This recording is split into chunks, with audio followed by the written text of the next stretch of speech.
What's up everyone, welcome back to the channel. In this video, I'll explain how changing your age on an Epic Games account works, what's possible, and what your options are if you enter the wrong date of birth. First, it's important to know this up front. You cannot manually change your age or date of birth in Epic Games account settings.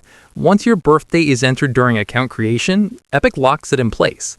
This is because age is tied to things like parental controls, spending limits, and access to certain features. Since your age is linked directly to your Epic Games account, there's no edit button or setting you can toggle later. So if you're looking around your account page and can't find the option, that's completely normal.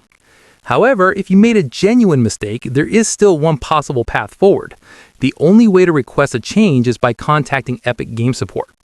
To do this, go to the official Epic Games website and scroll to the bottom of the page. Click on Contact Us or Help, then choose an option related to account issues.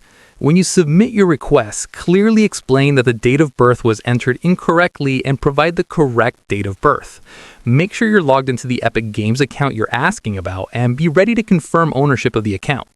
If the issue involves a minor, parental consents, or restrict features, mention that specifically, as those cases are more likely to be reviewed. That said, keep your expectations realistic. Epic Games does not guarantee that they'll change the age on an account. In many cases, they may decline the request to prevent abuse of age-restricted systems. Still, contacting support is the only legitimate option if the information truly needs to be corrected. So, to sum it up, you can't change your age yourself in an Epic Games account, but Epic Games Support is your only possible workaround if a mistake was made. If this video helped clear things up, don't forget to like, subscribe, and I'll see you in the next one.